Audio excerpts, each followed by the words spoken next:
Hello, friends. Welcome to another podcast of ICPRD, India Center for Policy Research and Development. My name is Rajat Mishra, and today we are having Mr. Sandeep Varryer, who is state spokesperson of BJP from state of Kerala. Welcome, sir. First of all, congratulations for your performance in Lok Sabha election, where BJP has broken a fortress. In the last Lok Sabha election, the voting percentage of BJP was around 14%, and now it has gained to 20%. Further, you have gained one Lok Sabha seat of Mr. Suresh Gopi. So, sir, would you be interested in telling us about this particular journey and the victory? See, the political scenario in Kerala is very different from other parts of the country. We usually say that every Keralite has his own politics, and he gets the politics as a hereditary, from his father, from his grandfather. So every Malayali is a politician. He will have his own opinion in every matter. So we are in politics every day. We are in politics, and it was very tough journey for BJP to get a base in Kerala. For that, we had to make a long fight for last 4 to 5 decades. Not just BJP, but the uh, point of view from the nationalistic organizations like RSS. They had a long fight with the communist parties and even from the Congress. We have faced lot of opposition, not just political opposition, but literally there were ground fights, and nearly more than 200 BJP workers were brutally killed by political opponents. Most of them were killed by the CPM. And becoming a BJP activist or worker in Kerala was like signing his own death warrant. And we lost many karyakartas, including senior karyakartas like Yuva Morcha State Vice President KT Jaykrishnan, who was hacked to death inside a classroom in a UP school when he was teaching his students in class 6th. And that was the level of the cruelty against BJP in Kerala. Hundreds of our karyakartas are in jail. Lot of fake cases registered against them, and good karyakartas were put in jail by both Congress and CPM. And there was a time in Kerala, if you are a BJP worker, you will not get a job. If a marriage proposal came for your sister, it will be the people around you from other political parties will put obstacles, and people do not help literally. If you opened a shop, nobody will come to purchase anything. If you are running an auto rickshaw, only BJP people will call you. And that was the level of level of enmity against BJP. But we did a long fight, and we got immense support from the national leadership, including Honorable Prime Minister Modi ji, Mishra ji, and Nada ji. We are really grateful to Honorable Prime Minister. When Modi ji became the Prime Minister of India in 2014, on the first day after election results, he submitted that electoral victory to those hundreds of karyakartas of Kerala who have laid their life for the party. That election, BJP was not won a single seat from Kerala. You remember that? But Modi ji did not forget to, pay his respects those Balidanis of Kerala. Each and every time when we faced such atrocities from the CPM and other political parties and from the jihadi outfits like Popular Front of India, each time Modi ji and the national leadership came forward to support us. And Amit Shah ji came himself many times to Kerala, and that gave us the immense strength to fight with the situation, and we slowly but steadily picked up the momentum, and we increased our vote percentage, our ground our ground level work, and every booth, uh, our karyakartas were highly charged. They wanted to win, and the thirst for the victory was visible, and we were very sure today or tomorrow that BJP is going to win Kerala. There is no doubt about that. Modi ji has said, without Kerala's victory, the journey of BJP will not be succeed, because the victory in Kerala is a victory of ideology, because you are fighting with the left parties. They oppose us with, in ideological level, and also in with weapons. So the victory in Kerala was very essential for BJP all over India. This time we could succeed. This is the first time. Not just the single seat, but the vote percentage we got everywhere in Kerala is really giving us हमको बहुत expectation दे रहा है कि future BJP का है. त्रिवेंद्रम और आटिंगल seats है.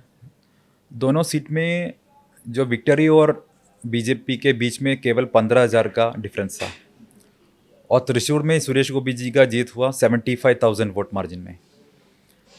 And many other seats in Kerala is now BJP can win in next election. Even if we got 3% of voting fluctuation or percentage fluctuation, BJP can win at least 30 or 40 assembly segments in Kerala. That is the present situation. So it was not an easy fight. We had to fight 40 or 50 years to get this success. या ऐसा कहते हैं कि Israel बनाने के लिए 1,000 साल fight करना पड़ा था जूस के लिए. तो हमको भी पता था ये थोड़ा कल सुबह जीतने वाला फाइट नहीं है, लेकिन हम पक्का जीतेंगे. और and you can take my words that tomorrow is BJP's in Kerala. So you are talking about ideological battle. So what do you think, how much BJP has changed Kerala's politics and narrative, and also how much Kerala's politics has changed BJP in itself, or vice versa? देखिए, मैंने जो first आपको बोला था कि केरला में हर जो लोग को पॉलिटिक्स होता है, अपना पॉलिटिक्स होता है, उसका माइंडसेट चेंज करने के लिए बहुत टाइम लगता है, क्योंकि जो हेरिडेटरी है. So to change the mindset of Kerala, we had to take down the developmental politics of Modi ji to the ground level. जो अब तक केरला में कोई डेवलपमेंट वर्क विजिबल नहीं था. जो आज़ादी के बाद 50 years, 60 years, there were no visible development in Kerala.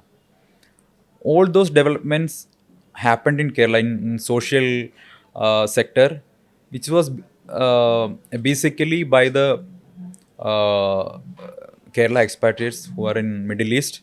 They send huge money every year. Because of that, Kerala was got some improvements in social sector. But in job generation, employment generation, industrial investment, Kerala was lagging behind. Kerala is still lagging behind. Only after Modi ji came to power in 2014, Kerala for the first time saw visible development. अभी जो national highway का development हो रहा है केरला में, from the top to bottom, from Kasaragod to Trivandrum, the widening of the NH66, people are really appreciating Modi ji.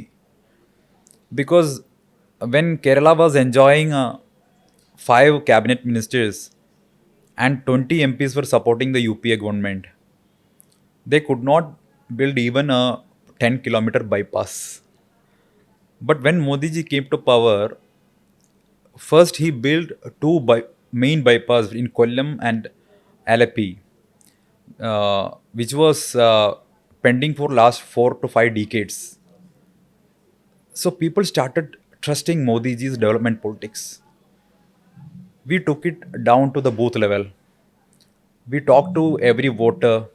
We went to their houses, and we were very confident that not a single house in Kerala uh, has not benefited from Modi ji's social security schemes. Every house in Kerala has got any benefit, at least a single benefit from Modi ji's social security schemes.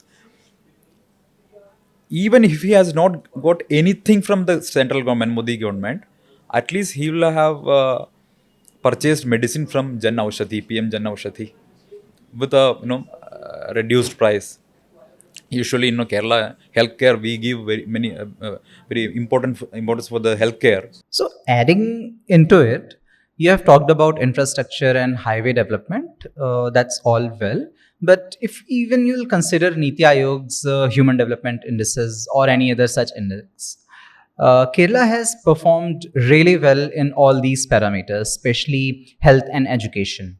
And if we'll consider um, Kerala's governance and policies, it has been welfare oriented, pro education, pro health, etc. So, how do you see Kerala's this particular performance post independence and in current scenarios? See, you rightly said that in terms of human development index, Kerala is equivalent to, you can say, to Europe or in other developed countries. Uh, but the fact of the matter is, this human development in Kerala happened long before independence. At the time of Travancore kingdom, uh, the Travancore royal family started on laboratory to develop vaccines, and the Divan of Travancore royal family wanted Albert Einstein to be the chancellor of Kerala University. That was the level of governance by the Travancore royal family in Kerala. And the nature of the Kerala people, the Malayali people are, they wanted to give good education to their children. That is not because of any political parties or the government. If it was by the left policies, because the human development happened in Kerala, why people of Bengal are still suffering? In Tripura, people are still suffering. 3 decades left parties ruled Bengal and Tripura. And what is the human development index in Cuba and Tripura? No, in Tripura and Bengal. And you cannot justify the lack of job opportunities or lack of infrastructure development with human development index. If you go to the Latin American countries, you look into Cuba or Venezuela, you will find the human development index rate of Cuba and Venezuela is much higher than European countries or US. Does that mean that Cuba is far developed than USA? No. See, the game with human development index will not work. The main thing is why thousands of Kerala youths are uh, flying from Kerala to other countries to get a job. So, adding into it, what is the vision of BJP regarding Kerala, especially towards economic policies? Let's say jobs, employment, poverty, etc. See, I told you in Kerala, the Congress, whenever Congress came to power, they have implemented left ideology more strongly than the CPM. So both the fronts, both Congress and CPM, actually driven out investors from Kerala. We want investments in Kerala. We want to bring major investors from the country and from outside country to Kerala. For that purpose, uh, we want to make the state a business friendly state, and we should have a healthy competition with Karnataka and Tamil Nadu and Andhra or south states. See, Tamil Nadu and Karnataka were lagging behind Kerala 20, 30 years back. They were lagging behind Kerala in every sectors. But right now, if you even go to the Human Development Index, they have came forward, like they have actually matching with Kerala right now. In a short time span, Tamil Nadu has increased, Tamil Nadu has developed brilliantly. Tamil Nadu is not ruled by BJP. Still, I'm appreciating them. So every South state has performed very well. Uh, Kerala, there were many industries once upon a time, but because of the trade unionism by the left parties and even from the Congress side, many industries shut down their business in Kerala and they were driven out. I can give you many examples. But BJP wants to change that narrative. We want to make Kerala a business friendly state. For that purpose, we need good infrastructure. Of course, Kerala's educated youth is an asset for Kerala. We have a good workforce, but there is a our brains are used by the Middle East and other countries. So we want to create an atmosphere where Kerala youths can get employment and they can live in Kerala with their family. In last elections, the vote percentage of Kerala in many districts were very lower comparing to the previous election. When we assessed why this happened, we found out that hundreds of houses in Kerala are closed because no one is staying there. People has moved out to Kerala. They want to live in other countries or in other parts of India. So if I agree that Kerala is God's own country, which is very beautiful, and we have everything the God has given us. We have a great opportunity to develop, but still our politicians or the governments which ruled Kerala could not use that, use that all these things for the development of Kerala. So we want to change the narrative. We will bring investment and definitely we will have our own policies in every sector, and we would like to focus on the quality of education. As you rightly said, in Human Development Index, Kerala is far ahead in education. I agree. In the primary level of education, Kerala is number one. But if you go to the higher education sector, our the quality of our higher education is really coming down. You go to um, the the national level. Previously, Malayalis were on top level in every exam. Nowadays, the number of Malayalis in exam or getting top numbers are coming down. And other thing, the quality of colleges and universities in Kerala is coming down. There is no single higher education institution in Kerala which is in top 100 in India. So I told you that once upon a time, our rulers wanted Albert Einstein to be the chancellor, vice chancellor of a university. Nowadays, this political interference, political malpractices happening in universities in Kerala brought down the quality of education in Kerala. हम ये चाहते हैं कि केरला की जो higher education quality है उसको improve करना है. अभी आपने टूरिज्म की बात की, God's own country, so I will pick it from there. हाल ही में माननीय वित्त मंत्री जी ने बजट पेश किया और उसमें उन्होंने टूरिज्म सेक्टर पर काफ़ी फोकस किया. उन्होंने कहा विरासत भी विकास भी. तो ऐसी सिचुएशन में जहां केरला का टूरिज्म न सिर्फ इंडिया बल्कि ओवरऑल वर्ल्ड में फेमस है, वहां बीजेपी का एज सच क्या विजन रहेगा जिसमें वो सेंटर, स्टेट और लोकल कम्युनिटीज को लेकर आगे बढ़ सकते हैं? देखिए, इस बार बजट में वो टूरिज़्म इंडस्ट्री के लिए जो इम्पोर्टेंस दिया है, जो हमारे लिए बहुत उम्मीद दे रहे हैं. क्योंकि केरल एक टूरिस्ट फ्रेंडली स्टेट है. हमारा जो इकोनॉमी में मेजर पोर्शन टूरिज़्म से आता है. There are many big temples, very famous temples like Shabarimala, Guruvayur, and there are there is a first mosque built in India is in Kerala, Cheraman Masjid in Kodungalur. There are many very old ancient Christian churches. So we can connect all these things and with the tourism perspective. सो केरला में tourism के जो दृष्टि में बहुत ज़्यादा development हो सकते हैं and we are working on that so I cannot tell you the exact projects which we are trying to implement in Kerala that has to be announced by the government and it will be announced in coming days.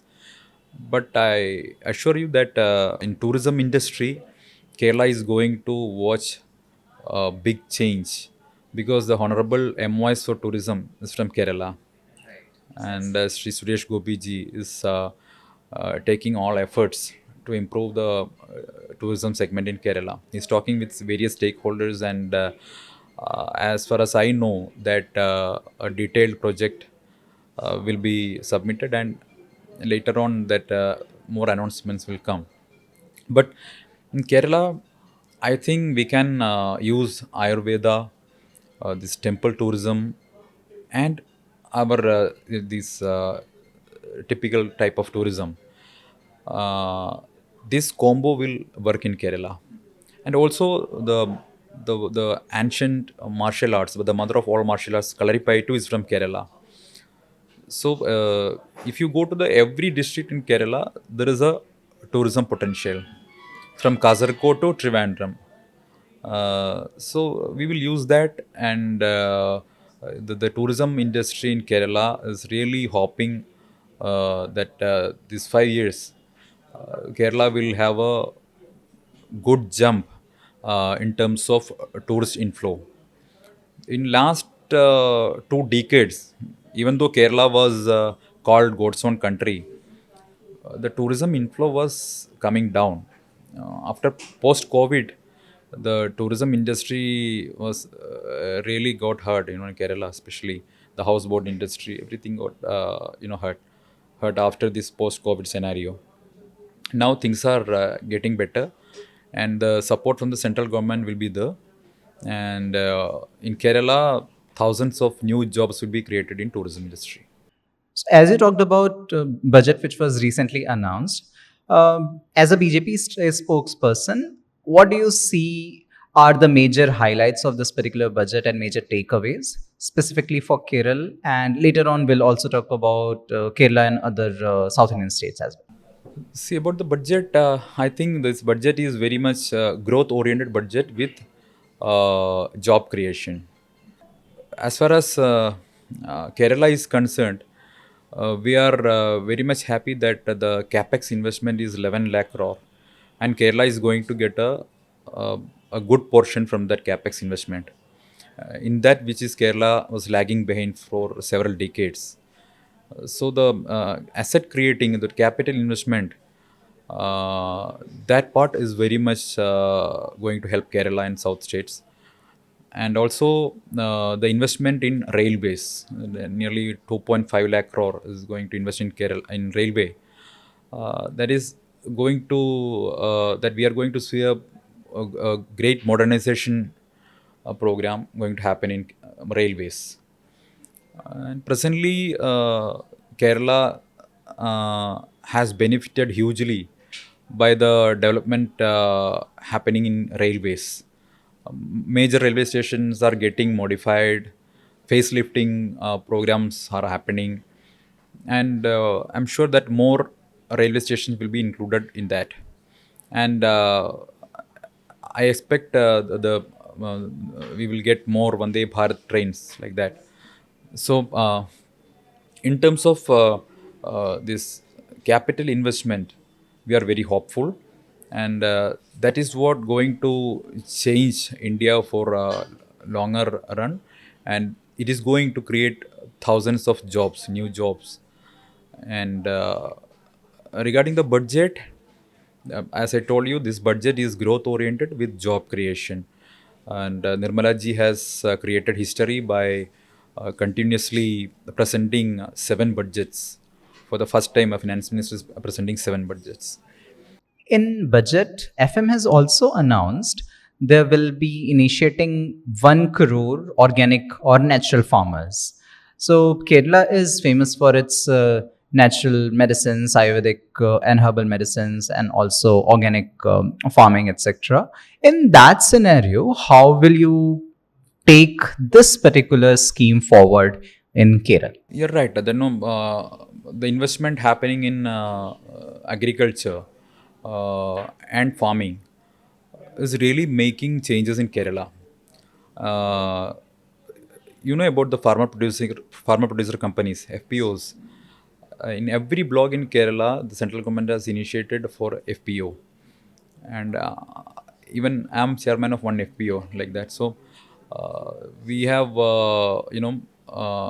we have organized nearly 750 farmers, and we are we are taking agricultural goods from them, and we make value added products, and we sell it in market with a good price, and the share goes to the farmer. So Modi ji's vision is to double the income of farmers in 2 3 years.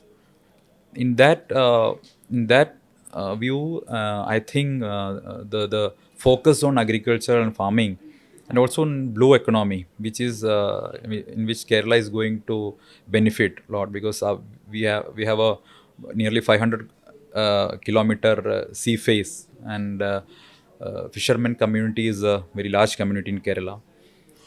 So Kerala is going to benefit in all way, in agricultural, farming, and in blue economy. In these three areas, the government is focusing now.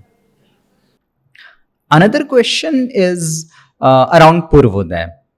So, as we have seen, Andhra Pradesh got a lot of benefits and grants from center regarding its projects under Purvodaya. But there are allegations that this was done because of political compulsions, and other South Indian states were ignored. So, how do you see these accusations? See, Andhra Pradesh is a newly announced state. You can say it's only it was announced in 2014 only. Bifurcation happened 2014. It was done by the UPA government. And every new state will have their own economical issues, and center has a constitutional constitutional uh, mandate to support them, constitutional mandate to support them. In 2014, when the bifurcation happened, the Andhra and Telangana had to share the capital of Hyderabad. But in 5 years, Andhra had to build a new capital. In 2014, when Chandrababu Garu was the Chief Minister of Andhra Pradesh, a new capital, Amaravati, the foundation stone was laid by the Honorable Prime Minister Modi ji, and the work was going on very smoothly. And then there is a political change happened in Andhra Pradesh. YSRCP government came, Jagan Mohan came, and there was a difference of political opinion about the capital in Andhra Pradesh. YSRCP wanted Visakhapatnam as the capital, and they shut down all development works in Amravati.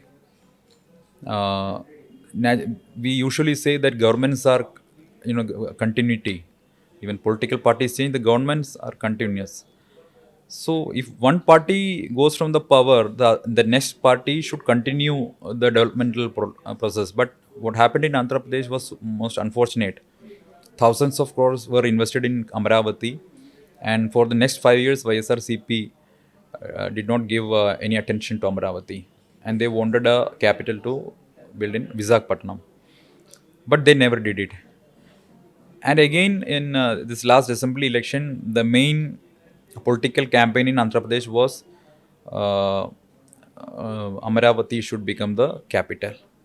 And people of Andhra Pradesh voted in favor of Amaravati. And Chandrababu Garu became the chief minister again. So it was the responsibility of the central government to support Andhra Pradesh to build its own capital.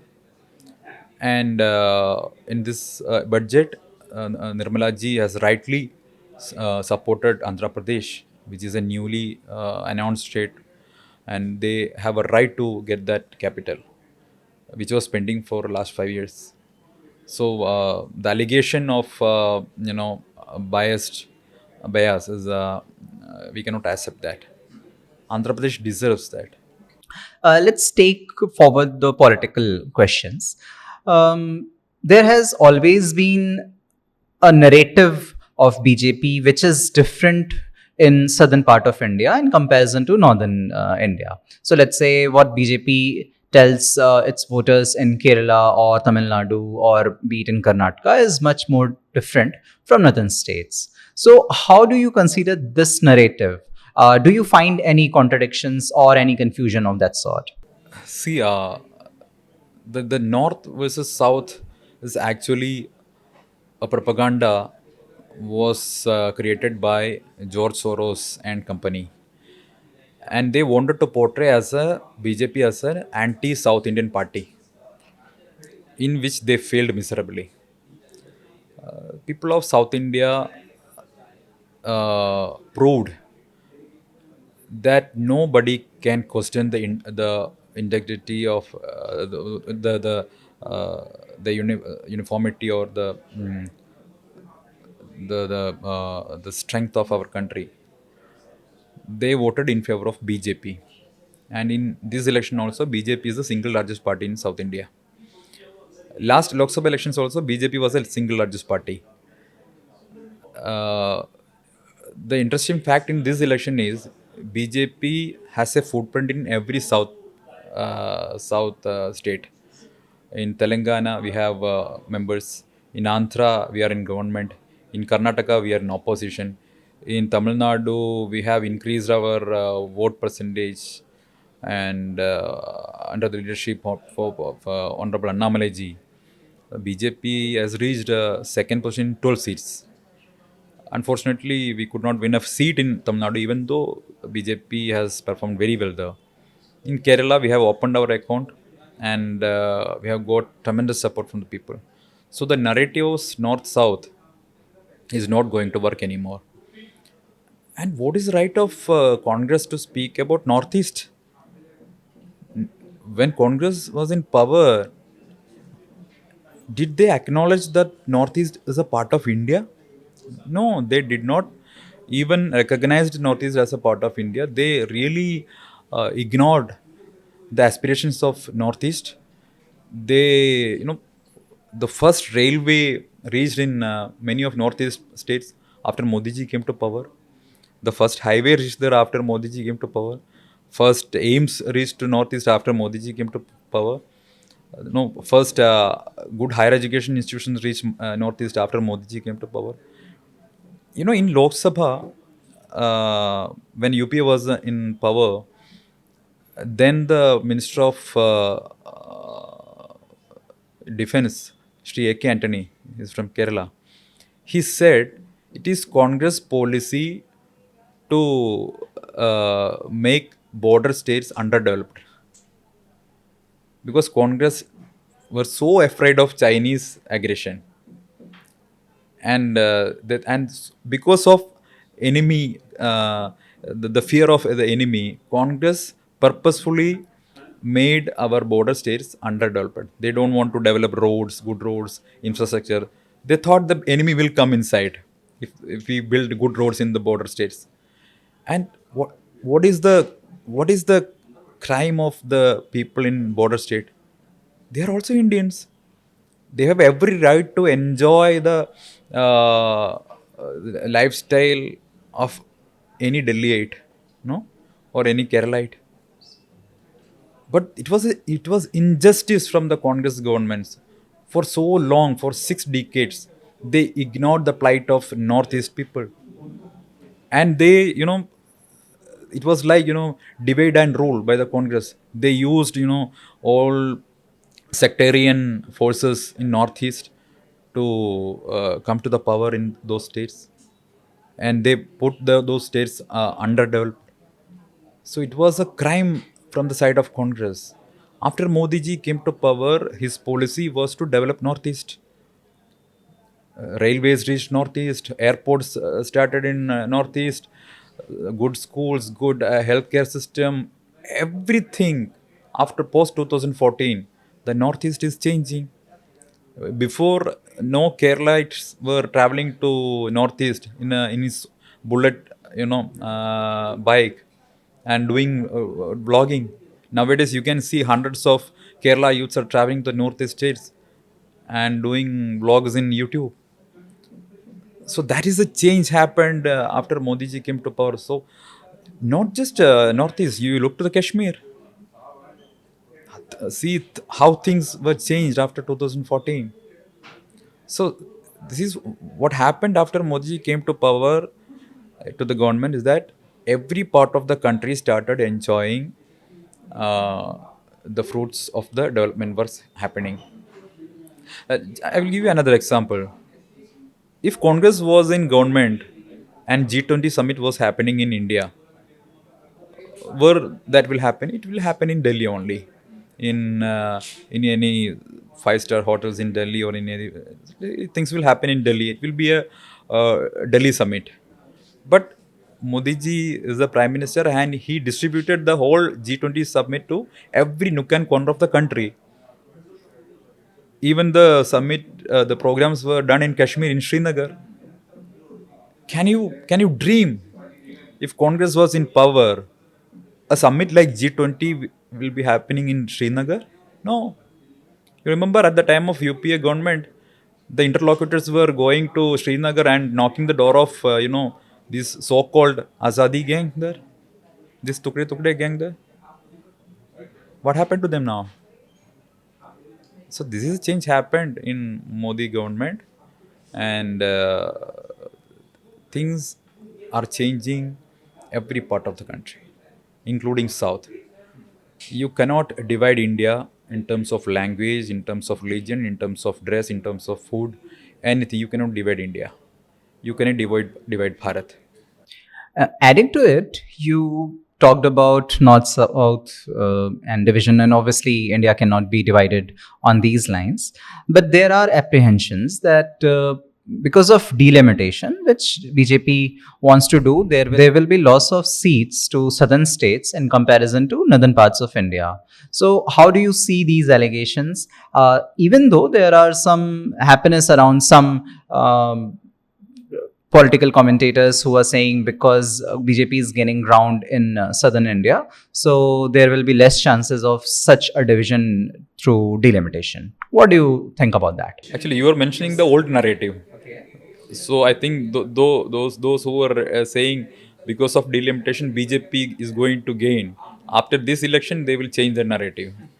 And see, the delimitation is the need of the hour, because the country's population has grown up. So you agree with it? See, delimitation is needed. It's a constitutional mandate. It has to be done. You It was extended, like Vajpayee government, they extended it. Indira Gandhi government, they fixed it. see, those things which were very tough to implement was actually implemented by the Modi government in everything you see, from Kashmir to, yeah, everything. So I strongly believe that the delimitation will also happen, because it's a, you know you may make a smaller administrative areas is very essential for the growth of the country, and to uh, make the system more people inclusive. You need to bring more, uh, you need to bring more this people's representative, the Lok Sabha, because the population has grown up. The every Lok Sabha constituency has now three times population, more than 10 year 20-year back. So obviously the delimitation has to happen. Regarding the time, I cannot predict, but it will happen. So, after talking about national politics and overall country's economy, let's go back to Kerala's politics. So, we have seen during the campaign of Lok Sabha in Kerala, there were new social engineering equations were coming up, new combinations were coming up where BJP was trying to approach churches and priests, and they were supporting BJP to some extent.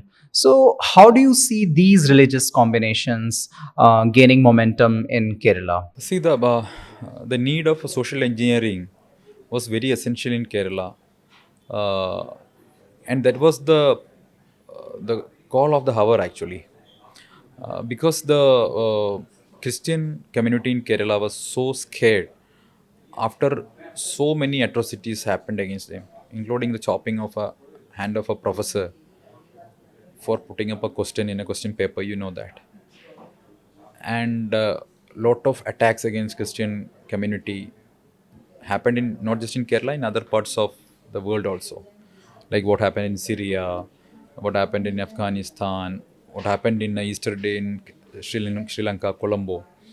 Every those incident actually yeah, created a sense of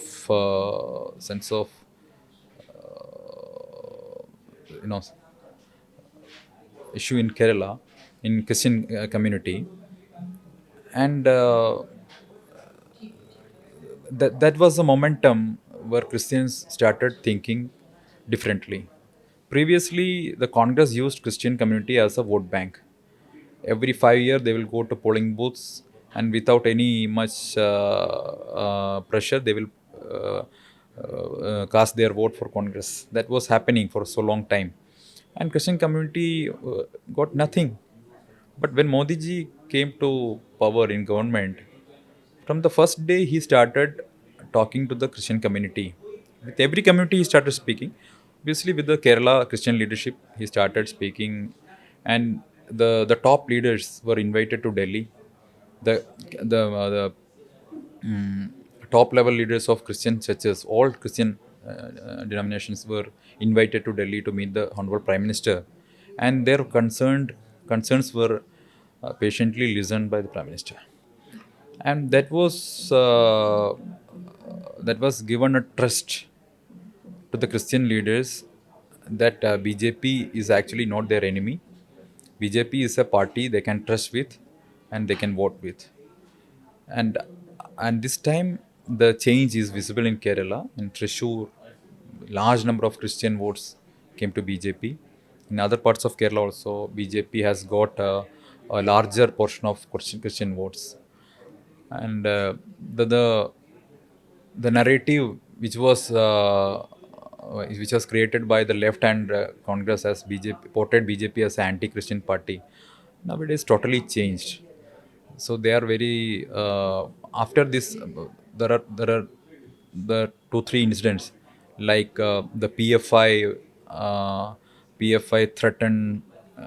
threats against the top church leaders. The youths in Christian community wanted to be with BJP, and the ban on Popular Front of India, which was welcomed by the Christian community also. These all things helped BJP to gain Christian votes this time. Nowadays, Christian communities realize that BJP is not their enemy. BJP is the real party they can trust with, and they also wants to, be part of the growth story happening in India. Now, sticking to Kerala's politics, instead of BJP, let's talk about Congress. Rahul Gandhi, last time he won from Wayanad, and this time, along with Wayanad, he won from Bareilly and shifted to it. Now, Priyanka Gandhi, she is contesting from Wayanad. So, how do you see this shift in Kerala's politics, especially from Congress and BJP's perspective? See, Rahulji was a member of parliament from Wayanad. Uh, he won from Wayanad in 2019. In 5 years, he turned Wayanad to Amethi. Uh, he visited Wayanad only for less than 10 times, like that. The political nature of Wayanad is that it's a nearly Muslim dominated constituency, and with support of Muslim League, actually Congress is winning Wayanad. So that's why Rahulji thought that Wayanad is a safe seat, and this time they could win from Raebareli. So he resigned from Wayanad, and now Priyanka, the Congress has announced Priyanka Vadra will fight from Wayanad in the by-elections. In 2019, after 2019 last election campaign, also Rahulji was saying, the people of Wayanad are my family. And at the same time, he was saying in Raebareli that people of Raebareli is his family. Uh, but how one can switch families every time in every election? No, no. Now this time, uh, actually, he wanted to make Wayanad as a family bastion, which is not beneficial for Wayanad. In Kerala, people will not be happy with those, kind of jargons, or like a king visit. He comes sometimes and bless people. People will not be happy. People of Kerala are more, politically knowledgeable, and they won't agree with that. This cannot go for a long time because Rahul resigned after getting the second victory. People of Wayanad are really frustrated, and this time it's not going to be a tough. It's not going to be an easy game for Priyanka Vadra. There will be a tough fight. We will put up a tough fight in Wayanad also, and the people of Wayanad are really angry with the Congress party for cheating them because they voted for Rahul. What is the need for a by-election in Wayanad now? Because until the last vote were polled in Wayanad, Congress or Rahul Gandhi never said that he is going to contest in Raebareli. After elections were over in Wayanad, they announced Rahul will fight from Raebareli. See, that was like a cheating. So this time it's going to be a tough fight against, and we'll put up a good fight against Priyanka Vadra. So, as a last question, I would like to get some more idea about Kerala's politics and how the major steps which you think BJP is taking to gain further ground. You have talked a lot about how national leadership is assisting BJP cadre in Kerala and shifts are happening. But what do you think will be the major steps as per BJP state unit to gain further grounds?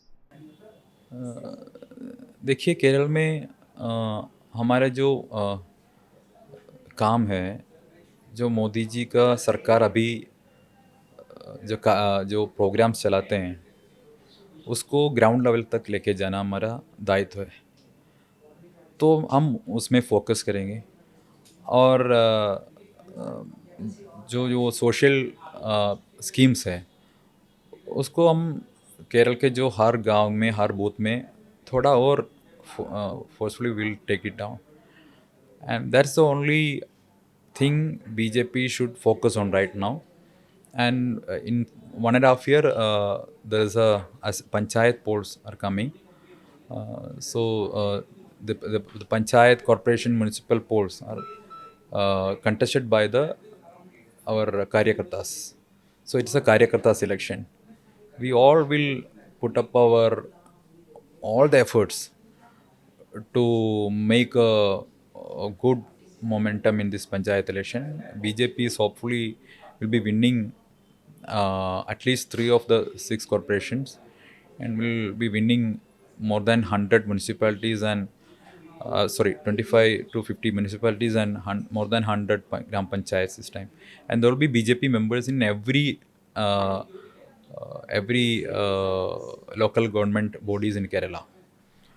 So in every village, lotus are going to bloom in Kerala. Thank you so much, sir. So, on this podcast of ICPRD, we were talking to Mr. Sandeep Varryer, who is Kerala's state spokesperson of Bharatiya Janata Party. It was really nice talking to you, sir. Thank you so much. Thank you so much.